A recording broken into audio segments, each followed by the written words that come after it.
వాక్యాన్ని మనం ధ్యానం చేద్దాం. దేవునికి మహిమ కలుగును గాక. హల్లెలూయా, హల్లెలూయా. మరి ఈరోజు నేను చెప్పే వాక్యం కొంత కఠినంగా ఉంటుంది, కొద్దిగా ఇబ్బందిగా ఉంటుంది. దయచేసి అందరూ కూడా మనసుతో అంగీకరించి, మరి నా మీద ఎవరు కోపం పెట్టుకోకుండా మరి వాక్యంగా అంగీకరించాలి అని ముందుగానే మనం చేస్తూ ఉన్నాను. దేవుని యొక్క వాక్యంలో నుంచి పేతురు రాసిన మొదటి పత్రిక 1వ అధ్యాయం 24వ వచనం చదువుకుందాం. పేతురు రాసిన మొదటి పత్రిక 1వ అధ్యాయం 24వ వచనం. సర్వ శరీరులు గడ్డిని పోలిన వారు, వారి అందమంతయు గడ్డి పువ్వు వలె ఉన్నది. గడ్డి ఎండును, దాని పువ్వును రాలును. అయితే ప్రభు వాక్యము ఎల్లప్పుడూ నిలుచును.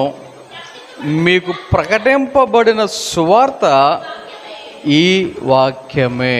చాలు. చదవబడిన వాక్యాన్ని ఈ ఉదయకాల సమయంలో కొద్ది నిమిషాలు ధ్యానం చేద్దాం. సర్వ శరీరులు గడ్డిని పోలిన వారు. సర్వ శరీరులు అక్కడ ఒకరి గురించి మాట్లాడటంలా, ఒక సంఘం గురించి మాట్లాడటంలా, ఒక రాష్ట్రం గురించి కాదు, ఒక దేశం గురించి కాదు. ఎవరి గురించి? మానవాళి గురించి. సర్వ శరీరులుగా ఎవరైతే శరీరమును ధరించినటువంటి వారుగా ఉన్నారో అటువంటి వారందరిని గురించి చెప్పబడుతున్నటువంటి మాట. సర్వ శరీరులు గడ్డిని పోలిన వారు. ఈ గడ్డి కాలటానికి ఎంత టైం కావాలి చెప్పండి ఒకసారి. గడ్డి కాలటానికి ఎంత టైం కావాలి? గంటలు ఏమైనా అవసరమా? ఆలోచన చేయండి.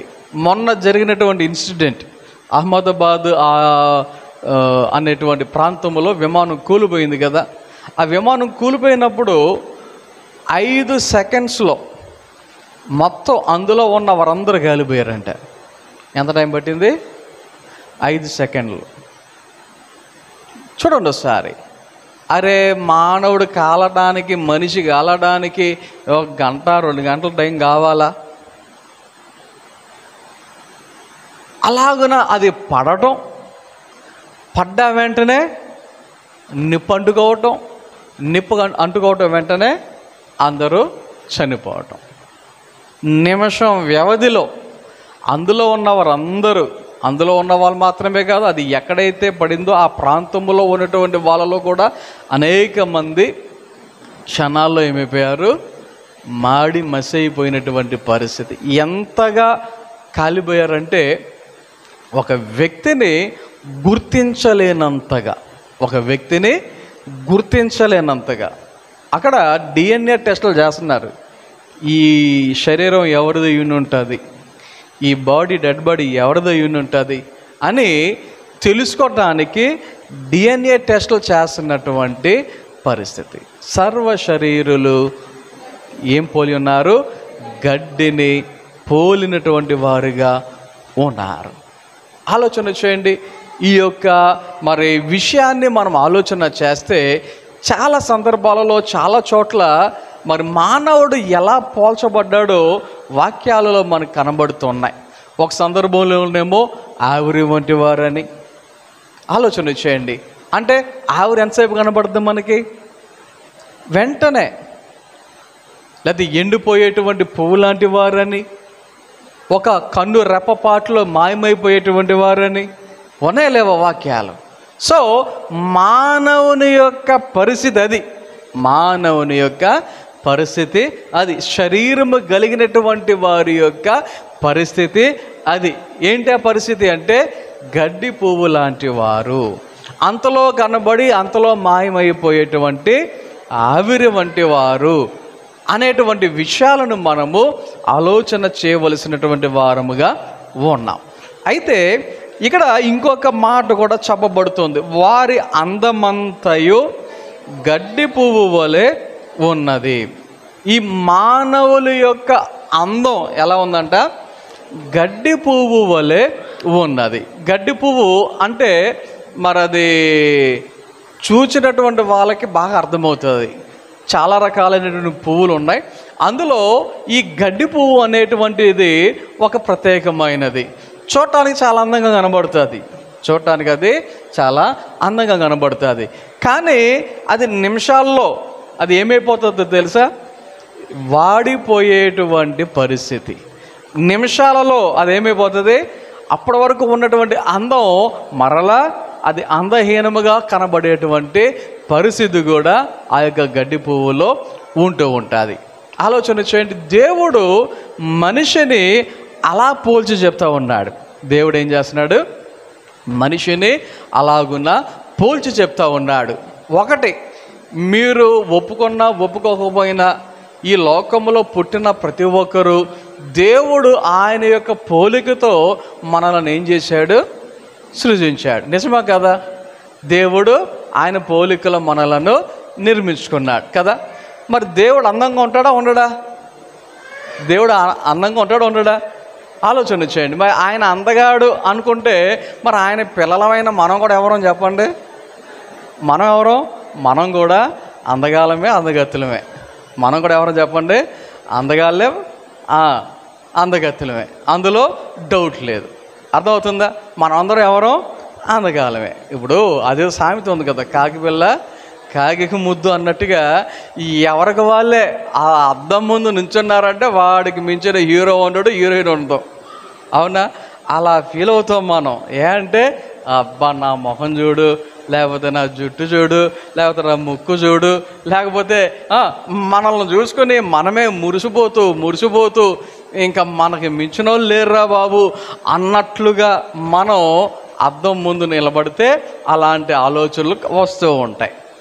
ఒకవేళ ఎవరైనా అబ్బాయి నేను అందంగా లేను అనుకున్నారనుకోండి, ఒకటే మీరు ఆలోచన చేయవలసింది ఏంటంటే, అరే దేవుడు అందంగానే పుట్టించాడబ్బా, మరి నేనెందుకు ఇలా అనుకుంటున్నాను అని మనమే మన యొక్క ఆలోచన విధానాన్ని సరిచేసుకోవాలి తప్ప ఇంకొకరి మీద మనము నింద అనేది వేయకూడదు.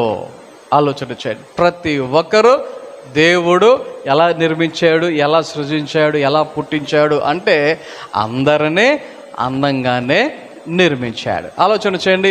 ఆ పిల్లలు శివుని ముక్కుతో వాళ్ళు బుర్రు అనుకుంటా ఉన్నా అలాంటి పరిస్థితుల్లో కనబడుతున్నా కూడా ఆ పిల్లోడు లేకపోతే ఆ పిల్ల వాళ్ళ తల్లికి కానీ వాళ్ళ తండ్రికి కానీ ఎలా కనబడతారు? అందంగానే కనబడతారు. అరే ఈడు శివుడు ముక్కుడు, నా పిల్లోడు కాదు, ఈడు అందగాడు కాదు అన్నట్లుగా ఎవరన్నా ఏ తల్లిదండ్రులైనా అనుకుంటారా? గమనించండి. భర్త ఎంత నల్లగా ఉన్నా, భార్య ఎంత నల్లగా ఉన్నా వాళ్ళ భర్తకి కావచ్చు, భార్యకి కావచ్చు, వాళ్ళ పార్ట్నర్ ఎలా కనబడతారు? అందంగానే కనబడతారు. కొన్నిసార్లు కొన్ని డైలాగులు ఇలా చెప్తారు. ఏమనంటే నా కళ్ళతో చూడు అంటారు. ఎలాగంట? నా కళ్ళతో చూడు. అప్పుడు ఎలా కనబడతారంట? అందంగా కనబడతారు అనేది వాళ్ళ యొక్క ఉద్దేశం. చూడండి ఒకసారి. దేవుడు మనలను ఎలా నిర్మించాడు? అందంగానే నిర్మించాడు. దేవుడు మనలను అందంగానే పుట్టించాడు. ఇప్పుడు ఈ అందము శాశ్వతం కాదు. ఈ అందం ఏం కాదు? శాశ్వతం కాదు. ఎందుకంటే వాక్యమే చెప్తుంది. ఏమని? వారి అందమంతయు గడ్డి పువ్వు వలె ఉన్నది, గడ్డి ఎండును, దాని పువ్వును రాలును. కొన్నిసార్లు మన చిన్నప్పుడు ఫోటోలు చూసుకొని, ఎప్పుడు ఫోటోలు?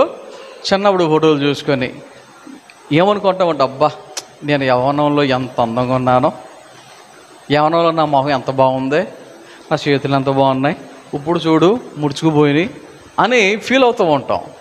ఆలోచన చేయండి. వయసు పెరిగిన తర్వాత జుట్టు తెల్లగైపోద్ది, శరీరం ముడుచుకుపోద్ది. కామన్ అది అలాగున జరుగుతుంది. అందులో విచిత్రమేమీ లేదు. ఒకవేళ ముసలోళ్ళ అయిపోయినా జుట్టు నెరవలేదనుకోండి, ముసలోళ్ళు అయిపోయినా శరీరం ముడుచుకోలేదనుకోండి, అప్పుడు ఆశ్చర్యపడాలి. ఏంటిడు ముసలాడు అయ్యాడే లేదా, ముసలి అయిందా లేదా అని మనము ఆశ్చర్యపడాలన్నమాట. కాబట్టి దేవుడు మనల్ని ఎలాగైతే పుట్టించాడో అలాగునే మన జీవితాలు ఉంటాయి. అలాగనే మన జీవితాలు కొనసాగుతాయి, అలాగే మన జీవితాలు కనబడతాయి. అయితే ఈ యొక్క ఉదయకాల సమయంలో కొన్ని విషయాలను ఆలోచన చేద్దాం. ఏంటి కొన్ని విషయాలంటే, మానవుడు అది పురుషుడైనా స్త్రీ అయినా ఏం చేస్తున్నారు ఈ లోకంలో అంటే, వారి అందము మీద కొంతమంది సమయమంతా కేటాయించి, వారి అందము మీద వారికి ఉన్నటువంటి ధనమంతా కూడా మరి ఖర్చు చేసి, వారి యొక్క అందాన్ని ఇంకా ఎక్కువ చేసేసుకుందామనో, వారి యొక్క అందాన్ని ఇంకా ఎక్కువగా మరి మెరుగుపరుచుకుందామనో కొన్ని రకరకాలైనటువంటి ప్రయత్నాలు చేస్తున్నటువంటి పరిస్థితులు కనబడుతున్నాయి. నిన్నే అనుకుంటా ఒక న్యూస్ చదివాను, ఎవరో కాస్మెటిక్ సర్జరీ, ముఖం అందంగా కనబడతాక ఒక సర్జరీ చేయించుకొని ఒక గాయని అంట, పేరు కూడా నేను చదవలేదు, వార్త అంతా చదవలేదు కానీ హెడ్డింగ్ చదివాను అంతే. ఒక గాయని చనిపోయిందంట, నిన్నే చదివాను. మరి మీరు ఎవరైనా చూసారో లేదో నాకు తెలియదు కానీ వార్తల్లో నిన్న చదివినటువంటి వార్త, ఒక గాయని ముఖం అందం చేసుకోవడానికి కాస్మెటిక్ సర్జరీకి వెళ్ళి చనిపోయింది. ఆలోచన చేయండి. కొన్నిసార్లు కొంతమంది ఇలాంటి పరిస్థితుల్లో ఇరుక్కుని చనిపోతున్న పరిస్థితులు. పోయిన నెలలోనో ఎప్పుడో ఎవరో హెయిర్ ప్లాంటేషన్కి వెళ్ళి ఆయన చనిపోయాడు అంట. సౌడుగుండు వచ్చిందని చెప్పి జుట్టు పెట్టించుకుందామని ఆపరేషన్ ఏదో చేయించుకున్నాడు అంట, చనిపోయాడు. ఆలోచన చేయండి. అంటే ఒకటే నేను చెప్పేది ఏంటంటే, అందం మీద దృష్టి పెట్టద్దు, అందం మీద మీరు మనసు పెట్టద్దు, ఎప్పుడు చూసినా చిరాగ్గా కనబడండి, మురుగ్గా కనబడండి అనేది నా యొక్క టాపిక్ కాదు. అలాగున నేను చెప్పడంలా, అందంగా కనబడాలి, అందులో డౌట్ ఏమీ లేదు, అందులో విచిత్రం ఏమీ లేదు. మనం చక్కగా రెడీ అవటంలో తప్పేమీ లేదు.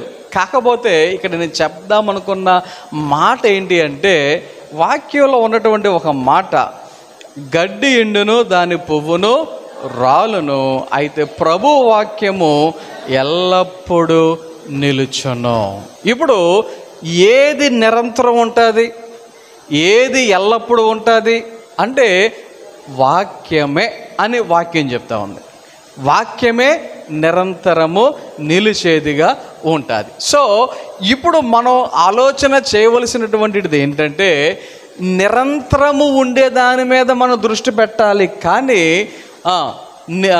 రాలిపోయే దాని మీద, లేకపోతే పాడైపోయే దాని మీద, లేకపోతే అది ఎండిపోయేటువంటి పరిస్థితి ఉన్న దాని మీద మనము ఎక్కువ దృష్టి పెట్టడం, అది టైం వేస్ట్ అనేటువంటి విషయాన్ని ఈ యొక్క ఉదయకాల సమయంలో నేను మీకు జ్ఞాపకానికి తీసుకుని వస్తూ ఉన్నాను. కారణం ఏంటంటే, ఈ శరీరం అనేది ఏమైపోతుంది, కొంతకాలానికి రాలిపోయేటువంటి పరిస్థితి.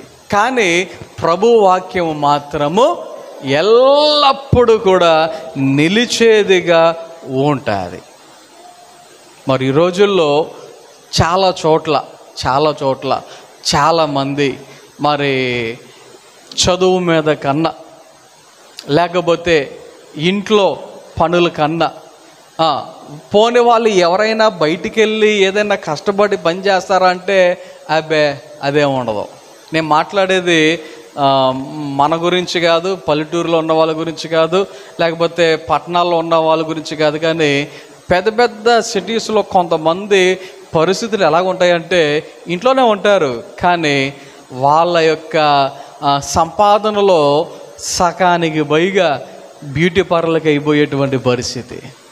కారణం ఏంటి అంటే, అందాన్ని మెరుగుపరుచుకోవాలి. చూడండి ఒకసారి, అందము అనేది ముఖ్యమే. నేను మళ్ళీ చెప్తున్నా, దేవుడు ప్రతి ఒక్కరిని అందంగానే పుట్టించాడు. దేవుడు ప్రతి ఒక్కరికి వారికి తగ్గ అందాన్ని దేవుడు ఇవ్వటం అనేది జరిగింది, అందులో డౌట్ లేదు.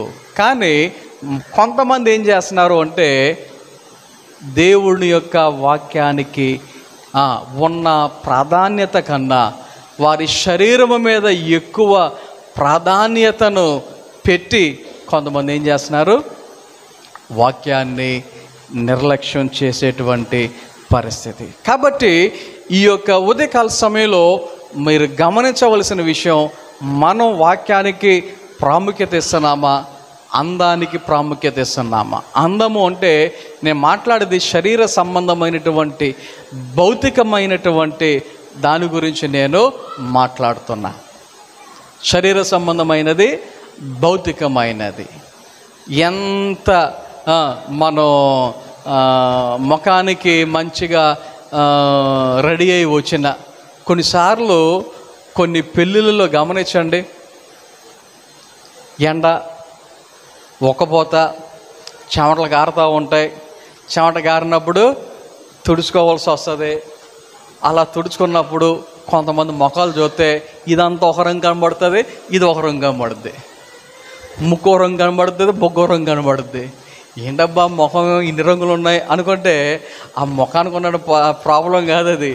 అక్కడ ప్రాబ్లం ఏంటంటే ఎండ వలన, ఆ యొక్క చెమట వలన, అలాగ తుడుచుకోవటం వలన అక్కడ ఏమైపోయింది, ఆ రాసుకున్న పౌడరో రంగు దాన్ని ఏదో అంటారు కదా, అది పోవటం వలన ఎక్కడో రంగు కనబడుద్ది, ఇక్కడొక రంగు కనబడేటువంటి పరిస్థితి. అవునా కాదా? అందుకనే కొంతమంది గమనించండి, ముఖం తుడుచుకోలేని పరిస్థితి. కొంతమందికి ముఖాలు తుడుచుకోలేనటువంటి పరిస్థితి, కొంతమంది పెదాలు తడుపుకోలేనటువంటి పరిస్థితి, కొంతమంది ముఖం కడుక్కోలేనటువంటి పరిస్థితి. ఎందుకు ఇవన్నీ అంటే వాళ్ళ ఆలోచన ఎలా ఉంటుంది, అందం పోతుందేమో, రాసుకున్న పౌడర్ పోతుందేమో అని. అర్థమవుతుందా? సో ఈ యొక్క ఉదయకాల సమయంలో కొన్ని విషయాలను మనము ఆలోచన చేద్దాం. ఏంటి ఆ విషయాలు అంటే, దేవుడిచ్చినటువంటి అందాన్ని మనం ఎలా కాపాడుకోవాలి, దేవుడిచ్చినటువంటి అందాన్ని మనము ఎలా కాపాడుకోవాలి ఆలోచన చేయండి. నేను ఇంకో మాట చెప్తున్నాను. లేడీస్ అనుకుంటారు, స్త్రీలు అనుకుంటారు, ఏంటి పాస్టర్ గారు మా గురించి చెప్తున్నారు అనుకుంటారేమో. మగవాళ్ళు కూడా కొంతమంది ఉన్నారు, అర్థం ముందు నుంచి అంటే రావడానికి బయటికి గంట పడద్దు, కొంతమందికి గంట టైం పడుద్ది.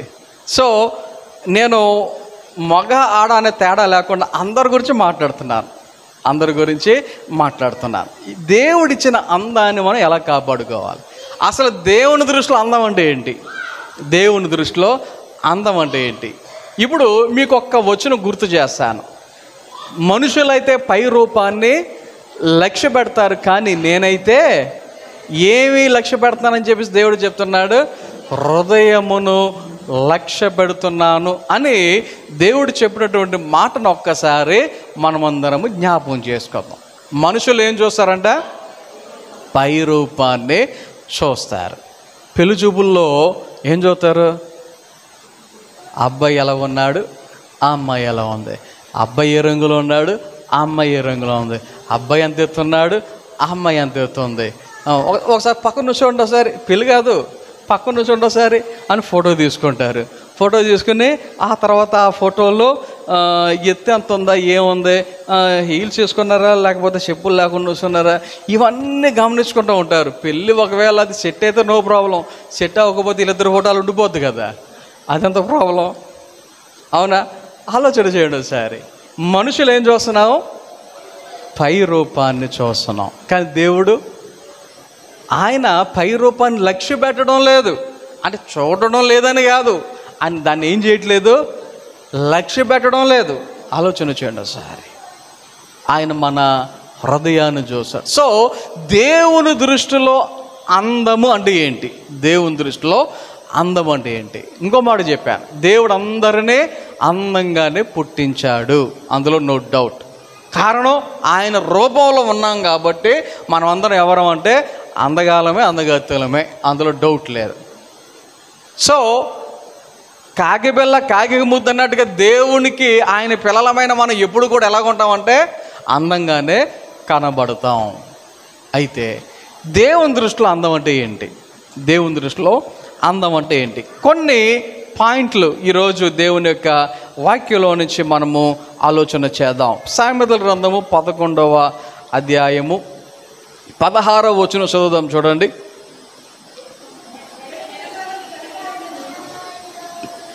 నెన్నరు గల స్త్రీ ఘనత నొందును, బలిష్ఠులు ఐశ్వర్యము చేపట్టుదురు. చాలు. ఈ చదవబడినటువంటి వచనంలో ఒక మాట కనబడుతూ ఉంది, నెనరు గల స్త్రీ ఘనత నొందును అని ఒక మాట మనం ఇక్కడ చదువుతూ ఉన్నాం. ఈ యొక్క మాటను ఆలోచన చేస్తే నెనరు గల స్త్రీ అంటే తెలుగులో మనకి చాలా కష్టంగా ఉంది ఈ మాట అర్థం చేసుకోవటానికి. కానీ దీని అర్థం ఏంటో తెలుసా? దయ లేక కరుణ అనేటువంటి అర్థాలు ఇంగ్లీష్ బైబిల్లో చదివితే ఇదే మాట మనకి కనబడుతూ ఉంటుంది. దయ లేక కరుణ అని వ్రాయబడినటువంటి విషయాలన్నమాట. అలాగున అలాంటి స్త్రీ ఏమవుతుందంట? ఘనత నొందును. ఇంగ్లీష్లో అయితే హానర్డ్ అని చెప్పేసి వ్రాయబడి ఉన్నది. సో ఎవరికి ఘనత అంటే శారీరకంగా అందగత్తెకు కాదు, శారీరకంగా అందంగా కనబడుతున్నటువంటి స్త్రీకి కాదు. ఆ ఘనత ఎవరికి వస్తుంది అంటే ఎవరికంట? దయ కలిగినటువంటి స్త్రీకి అని దేవుని యొక్క వాక్యములో మనం చదువుతూ ఉన్నాం. మీకు అర్థం కావడానికి ఒక మాట చెప్తా. చాలా అందంగా ఉండి ఒకవేళ ఆ టైంకి ఎవరైనా ఒక సహాయము కోరి, ఏమండి కొద్దిగా మంచినీళ్ళు ఇవ్వండి, లేకపోతే ఒక టీ ఇవ్వండి, లేకపోతే ఒక రూపాయి ఇవ్వండి అన్నటువంటి పరిస్థితులు ఎవరైనా వచ్చారనుకోండి, ఈ అందంగా ఉన్నటువంటి అది పురుషుడైనా స్త్రీ అయినా ఎవరైనా అందంగా ఉన్నటువంటి వాళ్ళు నీకు రూపాయి కావాలా ఇదిగో అని ఇచ్చినప్పుడు ఎలా ఉంటుంది? లేకపోతే టీ కావాలి ఇదిగో ఇచ్చుకో అని తీసుకో అని అన్నప్పుడు ఎలా ఉంటుంది? లేకపోతే మంచినీళ్ళ కావాలంటే తీసుకో అన్నప్పుడు ఎలా ఉంటుంది? నేనేంటి నీకు ఇవ్వాలా అన్నట్లుగా చూస్తే వారు ఎలా కనబడతారు? అందగాళ్ళే కాదంటోళ్ళ. మరి ఎదుట వారికి ఎలా కనబడతారు? ఒకవేళ శారీరకంగా అందంగా కనబడకపోయినా వాళ్ళు అడిగినప్పుడు ఇదిగో నీళ్ళిగో అని నీళ్ళు ఇచ్చిన, లేదా టీ అంటే టీ ఇచ్చిన, లేదా రూపాయి అంటే రూపాయి ఇచ్చిన, వారు ఎలా కనబడతారు? అర్థమవుతుందా? దయ కలిగినటువంటి స్త్రీ ఏమవుతుంది? ఘనత నొందును. ఎస్తేరు గురించి మనం చదివితే ఆమెకు తల్లిదండ్రులు లేరు. ఎస్తేరు గురించి చదివితే ఆమెకు ఎవరు లేరు? తల్లిదండ్రులు లేరు. మరి ఆమె ఎక్కడ పెరిగింది? ఎస్తేరు ఎవరి దగ్గర పెరిగింది అంటే ఒక రకంగా చెప్పాలి అంటే బాబాయ్ దగ్గర, చిన్నాన్న దగ్గర పెరిగినట్లుగా దేవుని యొక్క వాక్యంలో ఎస్తేరు గ్రంథములు 2వ అధ్యాయంలో చదివితే ఈ విషయాలన్నీ మనకు కనబడతాయి. అయితే ఆమె మరి ఎలా ఉంది తన పినతండ్రి దగ్గర అంటే 2వ అధ్యాయము 7వ వచనంలో మనం చదివితే ఎస్తేరు తల్లిదండ్రులు లేనిదై ఉండగా అతడు ఆమెను పెంచుకొనెను. ఆమె అందమైన రూపమును సుందర ముఖమును గలదై ఉండెను. 9వ వచనం చదవండి. ఆ చిన్నది అతని దృష్టికి ఇంపైనది గనుక ఆమె అతని వలన దయ పొందెను. ఏం పొందుకుందంట? దయ. ఆమె అతని వలన దయ పొందెను. సో ఆమె దయ కలిగినటువంటి స్త్రీగా, దయను కలిగినటువంటి దానిగా, దయను పొందుకున్నటువంటి దానిగా ఉంది కాబట్టి ఆలోచన చేయండి. నెక్స్ట్, రాజుగా ఉన్నటువంటి ఆయన రాణిని ఎన్నుకునేటువంటి సమయములో ఆయన ఎవరిని ఎన్నుకున్నాడు? చాలామంది వచ్చారు అక్కడికి. చాలామంది అందగత్తులు వచ్చారు, చాలామంది సౌందర్యవంతులు వచ్చారు, లేకపోతే రాణిలు వచ్చారు, రాజుకు సంబంధించిన కుమార్తెలు వచ్చారు, చాలా ధనవంతులు వచ్చారు, లేకపోతే ఐశ్వర్యము కలిగిన వారు వచ్చారు. కానీ ఎవరి మీద ఆయనకు కటాక్షం కలిగింది అంటే ఎస్తేరు మీద మాత్రమే. కారణం ఏంటంటే ఈమె దయ పొందినటువంటి స్త్రీగా ఉంది కాబట్టి. ఈమె ఎలా ఉంది? దయ పొందినటువంటి స్త్రీగా ఉంది కాబట్టి. అంటే ఈ మాటలు నేను మీకు ఎందుకు చెప్తున్నానంటే, దయ అనేది ఒక వ్యక్తికి అందం. దయ అనేది ఏంటి చెప్పండి? ఒక వ్యక్తికి అందం లాంటిది. ఈ అందం అనేది ఎలాగైతే ఒక ఎదుట వ్యక్తిని ఆకర్షిస్తుందో, దయ అనేది కూడా ఎదుట వ్యక్తులు మనల్ని ఆకర్షించడానికి ఒక కారణం. దయ కలిగినటువంటి వారుగా మనం ఉన్నామా? దయ చూపించేవారుగా మనం ఉన్నామా? దయను పొందుకున్నటువంటి వారముగా మనం ఉన్నామా? ఒకసారి మనము ఆలోచన చేద్దాం. కారణం ఏంటంటే, దయ కలిగినటువంటి వారు వారి యొక్క క్రియలు అందరిలాగా ఉండవు, వారి యొక్క పనులు అందరిలాగా ఉండవు, వారి యొక్క మాటలు అందరిలాగా ఉండవు. ఎందుకంటే దయ కలిగిన మాటలు వీళ్ళు మాట్లాడతారు, దయ కలిగిన పనులు వీళ్ళు చేయగలుగుతారు. చూడండి, ఇదే సామెత గ్రంథము 31వ అధ్యాయములో 26వ వచనం చదువుదాం.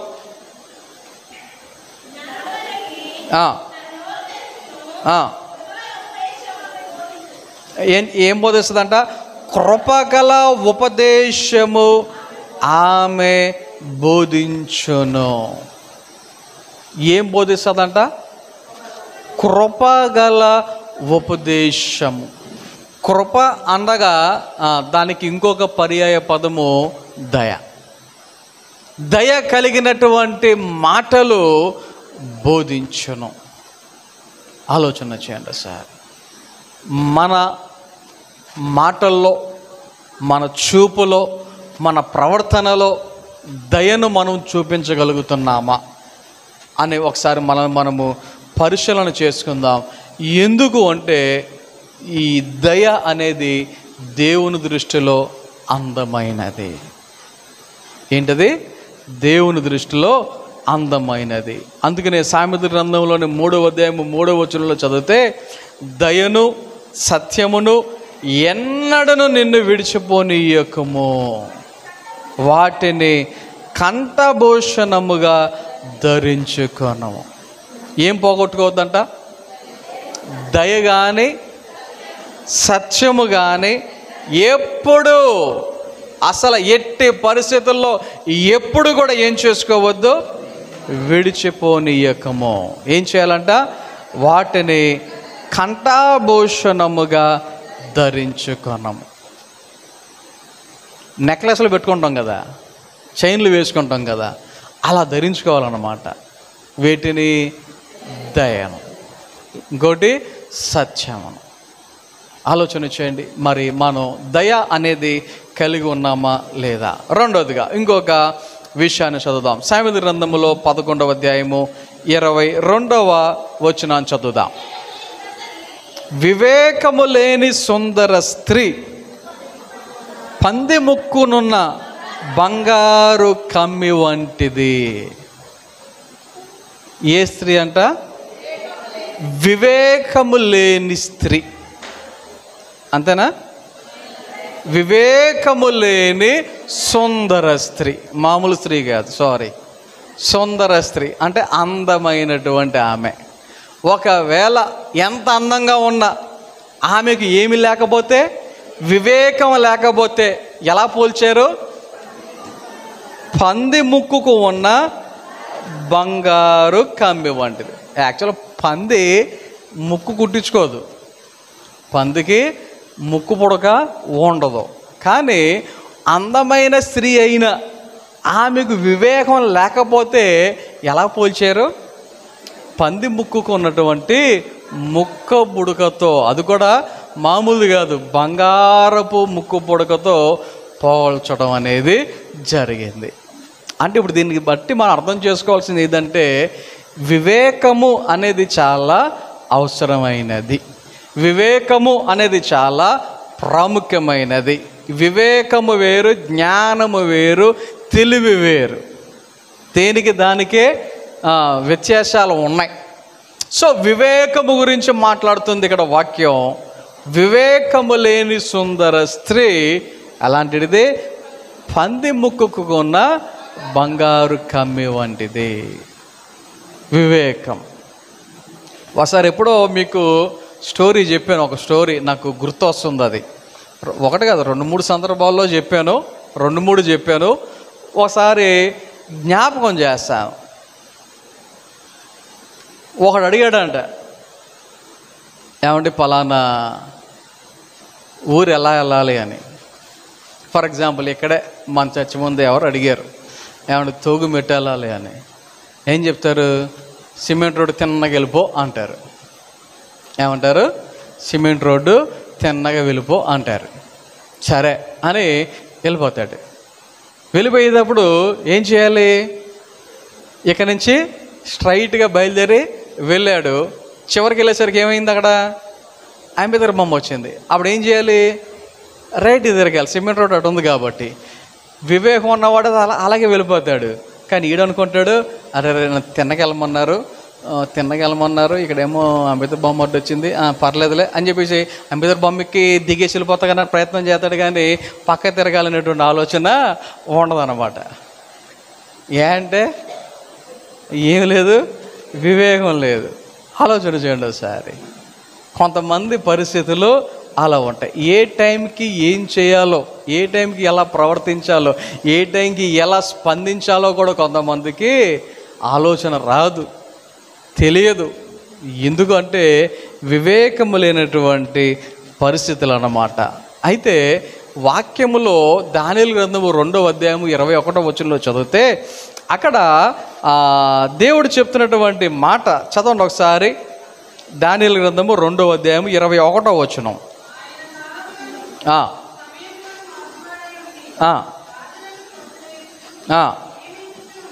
నియమించుచు ఉన్నవాడును, వివేకులకు వివేకమును, జ్ఞానులకు జ్ఞానమును అనుగ్రహించువాడునై ఉన్నాడు. ఈ వివేకము ఎవరు అనుగ్రహిస్తారు? ఈ వివేకము మనకి ఎలా వస్తుంది? ఈ వివేకం ఎక్కడ దొరుకుతుంది? ఈ వివేకం రావాలంటే ఏం చదవాలి అని ఆలోచిస్తున్నారేమో. కానీ ఈ వివేకం ఇచ్చేది ఎవరు? దేవుడే. ఈ వివేకం ఇచ్చేది ఎవరు? దేవుడే. కాబట్టి ఆయన అనుగ్రహించేటువంటి ఆ వివేకము కొరకు మనం ఎవరిని సంప్రదించాలి అంటే ఆయననే సంప్రదించాలి. ఆయనే మనకు దానిని అనుగ్రహించేవాడు. దేవుని దృష్టిలో వివేకం అనేది కూడా అందమైనదే. దేవుని దృష్టిలో వివేకం అనేది అందమైనది. మొదటిది ఏం చెప్పాను?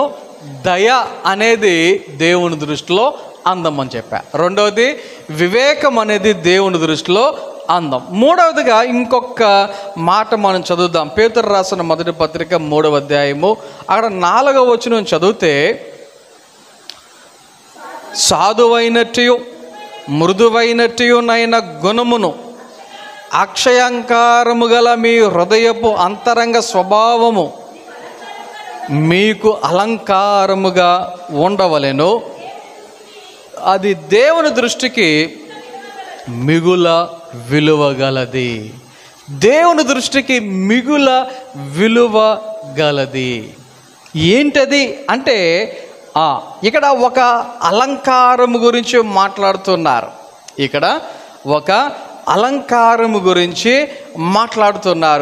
ఆ యొక్క అలంకారము మరి ఏంటి? ఆ యొక్క అలంకారము అంటే ఒక మాటలో చెప్పాలంటే సాత్వికము అనేది ఒకసారి మనం ఇక్కడ ఆలోచన చేద్దాం. సాత్వికము అంటే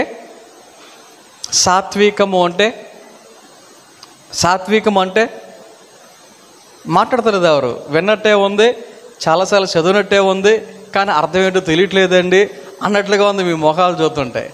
సాత్వికము, సాధువైన అనేటువంటి మాట మీరు అర్థం చేసుకుంటే ఈ మాట మనకు ఒక అవగాహన అనేది వస్తుంది.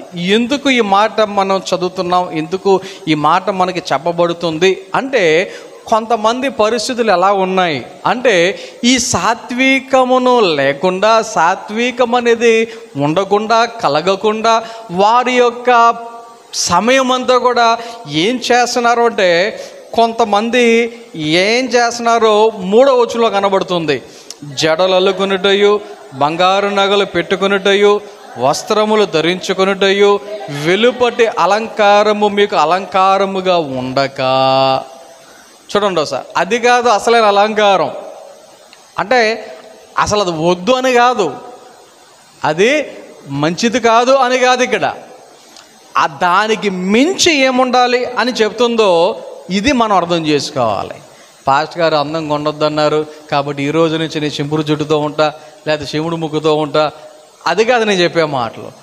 దానికి మించి ప్రాధాన్యత దేని మీద ఉండాలి అంటే వాక్యం ఏం చెప్తుంది?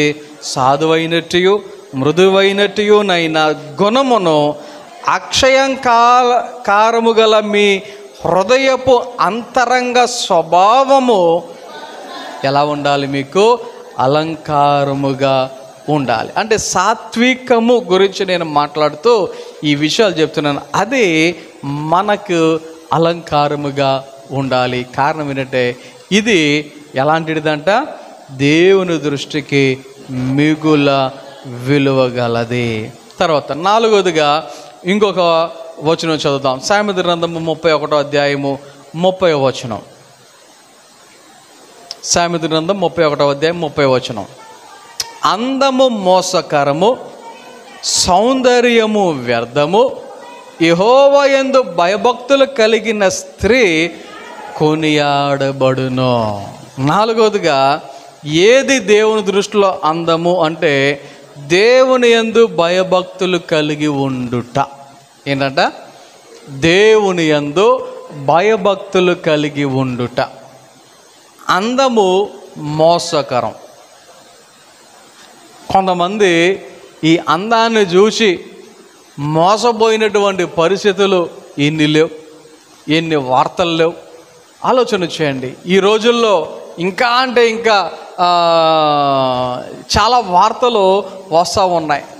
ఒకసారి పెళ్ళయి తర్వాత రోజు మార్నింగ్ పెళ్ళి కొడుకుతో పాటు అత్త మామలు కూడా హార్ట్ అటాక్ వచ్చిన పరిస్థితి. అంటే పెళ్ళిలో చూసినటువంటి పెళ్ళి కూతురు ఆ రోజు పెళ్ళైన తర్వాత నైట్ పడుకొని స్నానం చేసి తెల్లారి లేచి చూసేసరికి నల్ల కనబడిందంట. పెళ్ళిలో తెల్లగా ఉంది, తర్వాత రోజు ఏమో నల్ల కనబడిందంట. ఎవరమ్మా నువ్వు మా ఇంటికి వచ్చావంటే మీ కోడలు అందంట. అత్తగారితో, నువ్వు నా కోడలు ఏంటి? ఏమండి చూడండి ఎవరో వచ్చి మన కోడలు అంటుందంటే, మావయ్య నేనే మావయ్య. అదేంటమ్మా నువ్వు కాదు, మా కోడలు తెల్ల, నేనే మావయ్య. ఈ లోపల ఆ లైన్ లేచాడంట. నిద్ర మధ్యలో కళ్ళు తెరిచి చూసేసరికి ఈ అమ్మాయి ఎవరు కొత్తగా ఉందంటే, ఏమండి నేనేనండి మీ భార్య. నువ్వు నా భార్య ఏంటి? నా భార్య చాలా తెల్లబడుతుంది. నేనేనండి. ఏంటి ఏం జరిగిందంటే, మేకప్ పోయిందండి, స్నానం చేశానండి. ఆలోచన చేయండి ఒకసారి. అంతే, ఒక్క మాటకి అందరికి హార్ట్ అటాకులు వచ్చినాయి. ఇది కూడా నిజంగా జరిగిందే, కల్పించి చెప్పింది కాదు ఇది. ఆలోచన చేయండి ఒకసారి. అందం ఎలాంటిది? మోసకరమైనది. సౌందర్యం అనేది వ్యర్థమైనది. ఈ మాట చెప్తే చాలామంది కోపం రావచ్చు, సౌందర్యం వ్యర్థమంటారా మీరు అని. భౌతికపరమైన సౌందర్యం మీదే నీ దృష్టి ఉంటే నిజంగా అది వ్యర్థమైనదే. కానీ భయభక్తులు కలిగినటువంటి స్త్రీ ఏమవుతుంది? కొనియాడబడద్ది.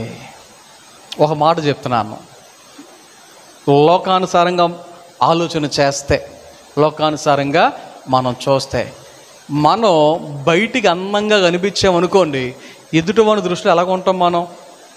ఎదుటి వాళ్ళు మనల్ని ఎలా చూస్తారు? ఎదుటి వాళ్ళు ఎలాంటి దృష్టితో చూస్తారు? ఆలోచన చేయండి.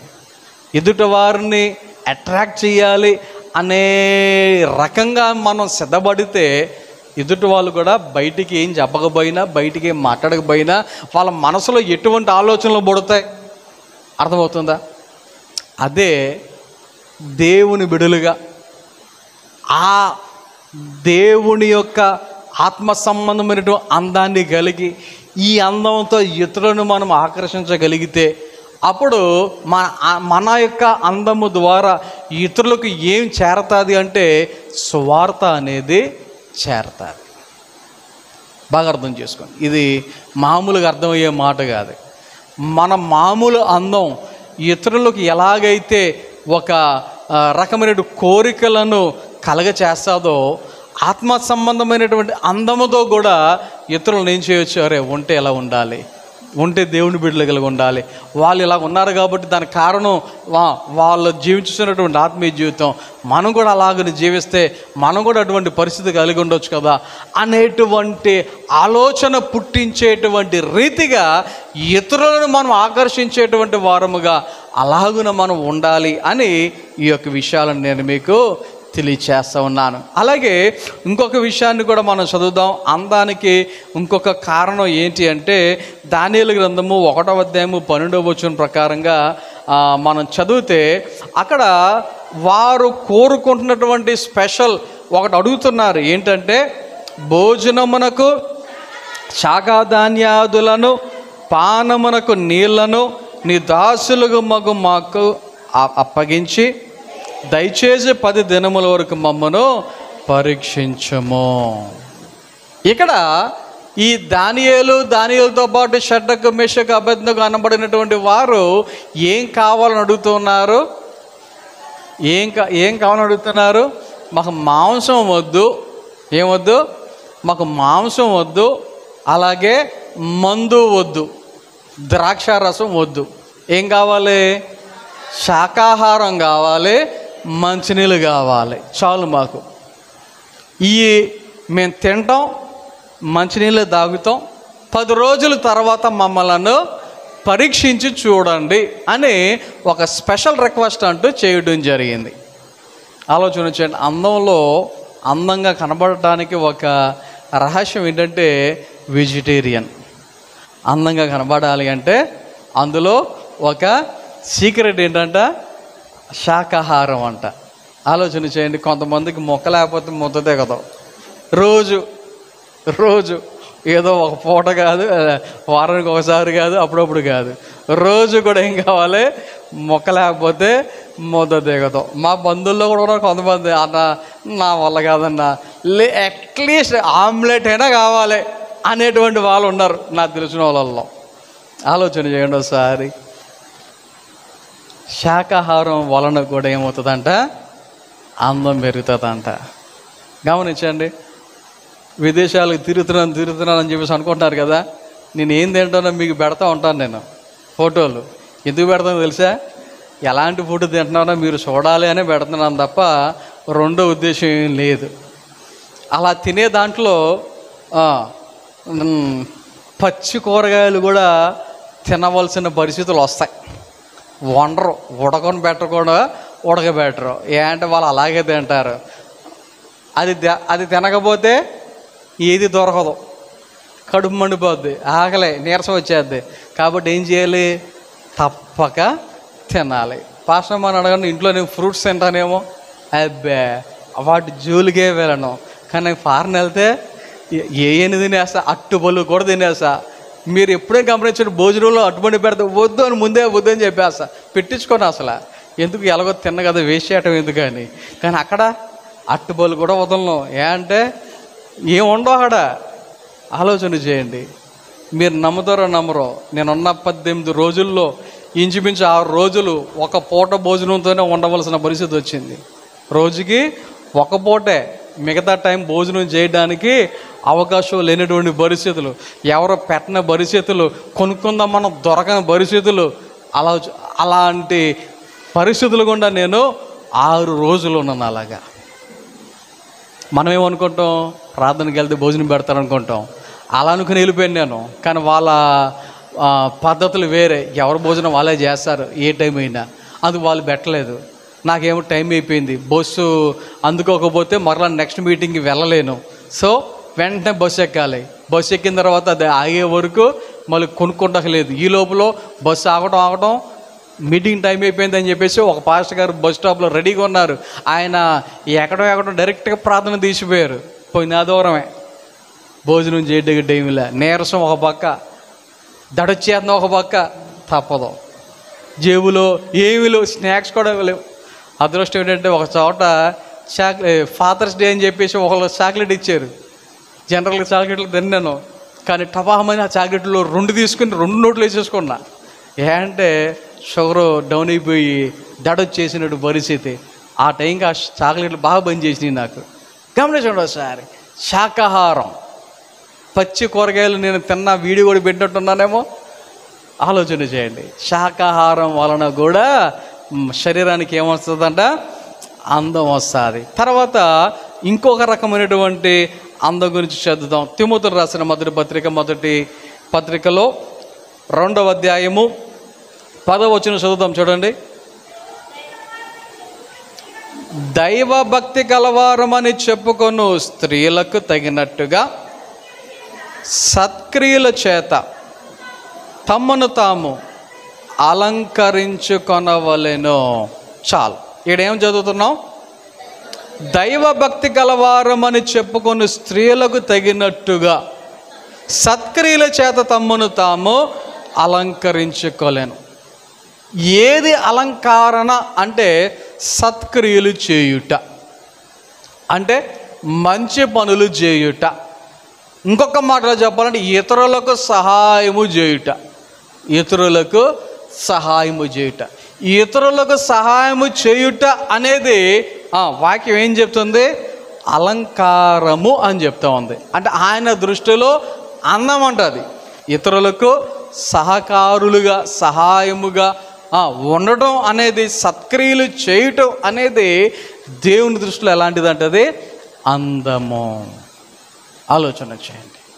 అందం ఎప్పుడు కూడా ఎదుటి వ్యక్తిని అట్రాక్ట్ చేస్తూ ఉంటుంది, ఆకర్షిస్తూ ఉంటుంది కదా. మరి మనం ఇతరులకు సహాయం చేసినప్పుడు అది ఖచ్చితంగా ఏం చేస్తుంది? ఇతరులను ఆకర్షించేదిగా ఉంటుంది. అరే వాళ్ళు భలే సహాయం చేస్తున్నారు, ఇతరులకు సహాయపడుతున్నారు. ఆలోచన చేయండి. మీరు నమ్మినా నమ్మకపోయినా ఒక మాట అనేది వాస్తవం. అదేంటో చెప్పనా? బయట ఏ సహాయాన్ని నేను చేసినా నేను చెప్పే మాట ఏంటో తెలుసా? సంఘం తరపున, కల్వరి ప్రార్థన మందిరం తరపున, లేదా కల్వరి మినిస్ట్రీస్ తరపున మేము చేస్తున్నాం అనేటువంటి మాట ఎప్పుడు చెప్తాను నేను. ఆ మాట చెప్పినప్పుడు ఏమండి మీ సంఘం మీకు చాలా బాగా మీకు సపోర్ట్గా ఉంటుంది, ఇలాంటి విషయాలలో మీ సంఘం ఎప్పుడు ఇలాంటి కార్యక్రమాలలో ముందుంటుంది అని చెప్పినటువంటి సాక్ష్యాలు చాలా ఉన్నాయి. ఆలోచన చేయండి ఒకసారి. ఎందుకు ఆ మాట వచ్చిందంటే మనం సహాయం చేయటాన్ని బట్టి ఇతరులను మనం ఎలాగా ఆకర్షించబడుతున్నామో ఎగ్జాంపుల్గా నేను ఈ మాట నేను మీకు తెలియజేస్తా ఉన్నాను. సహాయం చేయుట అనేది దేవుని దృష్టిలో ఎలాంటిది? అది అందము అని వాక్యం చెప్తుంది. ఆఖరిగా రోమాపత్రిక 10వ అధ్యాయములో 15వ వచనం చదువుదాం. చూడండి. రోమాపత్రిక 10వ అధ్యాయము 15వ వచనం. ప్రకటించువారు పంపబడని ఎడల ఎట్లు ప్రకటించుదురు? ఇందు విషయమై ఉత్తమమైన వాటిని గూర్చిన సువార్త ప్రకటించు వారి పాదములు ఎంతో సుందరమై ఉన్నవి. ఏం సుందరమై ఉన్నవంట? పాదములు. జనరల్గా అందరూ మొఖాన్ని చూతారు తప్ప పాదాలు ఎవరైనా చూస్తారా? పాదాలు ఎవరైనా అందంగా ఉన్నాయో లేవో అని ఎవరైనా చూస్తారా? కానీ వాక్యం ఏం చెప్తుంది? పాదాలు సుందరములై ఉన్నవి. ఇంతకీ ఏ పాదాలు? ఎవరి పాదాలు? వాక్యం చెప్తుంది సువార్త ప్రకటించు వారి పాదములు ఎంతో సుందరములై ఉన్నవి. ఇప్పుడు ఇంకొక మాట ఈ యొక్క వచనంలో సందర్భం వచ్చింది కాబట్టి నేను చెప్తున్నా. ప్రకటించువారు పంపబడని ఎడల ఎట్లు ప్రకటించుదురు? ప్రకటించు వారిని ఏం చేయాలంట? ప్రకటించు వారిని ఏం చేయాలంట? పంపించాలంట. ప్రకటించు వారిని ఏం చేయాలి? పంపించాలి. ఆలోచన చేయండి. ప్రకటించు వారిని పంపించాలి. చాలామంది నా విషయంలో అనే మాట ఏమండి, ఒకటి ఫస్ట్ పాస్టర్ గారిని అంటారు, రెండోది మిమ్మల్ని అంటారు. ఏమండి మీ సంఘాసులు గ్రేట్ అండి, మీ పాస్టర్ గారు గ్రేట్ అండి, మీరు ఎన్నిసార్లు బయటికి వెళ్ళినా మిమ్మల్ని పంపిస్తున్నారు అనేటువంటి మాటలు కొంతమంది మాట్లాడుతూ ఉంటారు. ఆలోచన చేయండి. ప్రకటించే వారిని ఏం చేయాలి? పంపించాలి. పంపించకపోతే ఎలా ప్రకటిస్తారు? దేవుని యొక్క వాక్యం అడుగుతున్నటువంటి ప్రశ్న. సో ఇలాగున ఎవరైతే ప్రకటిస్తున్నారో ప్రకటించు వారి పాదములు ఎలాగ ఉన్నాయంట, ఎంతో సుందరములై ఉన్నాయి. అంటే ఇక్కడ నేను చెప్దామనుకున్న వాక్యం లేదా మాట ఏంటంటే, వాక్యాన్ని ప్రకటించుట అనేది ఆయన దృష్టిలో అందం. వాక్యం ప్రకటించుట అనేది, సువార్తను ప్రకటించుట అనేది ఆయన దృష్టిలో అందం. మరి ఇది ఎవరి బాధ్యత? సువార్త ఎవరు ప్రకటించాలి? రక్షింపబడిన ప్రతి ఒక్కరు. ఎవరు? రక్షింపబడిన ప్రతి ఒక్కరు. మీరు ఎలా రక్షింపబడ్డారో దానిని అది తెలియని వారికి మనం ఏం చేస్తూ ఉండాలి?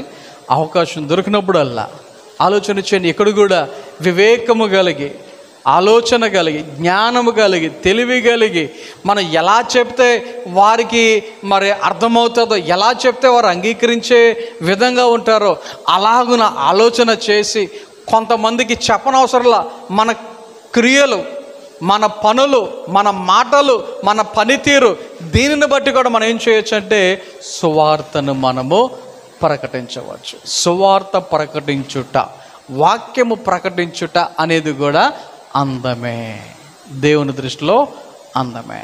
కాబట్టి ఈ ఉదయకాల సమయంలో వాక్యం వింటున్నటువంటి మనం, అందము అంటే కేవలం శరీరము కాదు, శరీరానికి మించినటువంటిది ఇంకా ఉంది. అది దేవుడిచ్చినటువంటి అందం, దేవుడు చూచేటువంటి అందం, దేవుడు కోరుకునేటువంటి అందం, దేవుడు కావాలి అనుకునేటువంటి అందం. అది దానిని మనం కలిగి ఉండాలి. అది కలిగి ఉండాలి అంటే భౌతికమైనటువంటి అందానికి ఇచ్చే ప్రాధాన్యత కన్నా ఆ ఆత్మ సంబంధమైనటువంటి అందానికి మనం ఏం చేద్దాం? ఎక్కువ ప్రాధాన్యతను మనము ఇద్దాం. దానికే అసలైనటువంటి ప్రాధాన్యతను ఇద్దాం. అలాగున చేసి దేవుని దృష్టిలో అందంగా కనబడదాం. కారణం ఏంటంటే దేవుడు పైరూపాన్ని కాదు చూచేది, ఆయన మన యొక్క అంతరంగమైనటువంటి అందాన్ని ఆయన లక్ష్యము పెడుతున్నాడు అనేటువంటి విషయాన్ని గ్రహించి ఆ ప్రకారంగా దేవుని బిడ్డలుగా, అందమైనటువంటి బిడ్డలుగా మనం దేవునికి కనబడదాం. కొద్ది మాటలు దేవుడు మనందరి వెనుకడిలో ఫలింపచేసి నడిపించును గాక.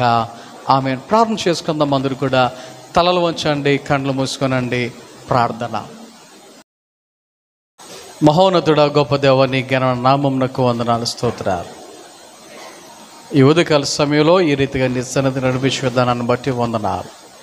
పాటల్లో, ఆరాధనలో, సాక్ష్యంలో, నీ యొక్క వాక్యాన్ని ధ్యానించే విషయంలో మీరు చేసిన మేలులు బట్టి, ఉపకారాలు బట్టి నీకు కానుకలు, అర్పణలు సమర్పించే విషయంలో మీరు తోడుగున్న విధానం బట్టి వందనాలు. ప్రతి ఒక్కరిని దేవా నూరంతులుగా, 60 30 ఫలింపచేయమని ప్రార్థన చేయొచ్చు ఉన్నాం.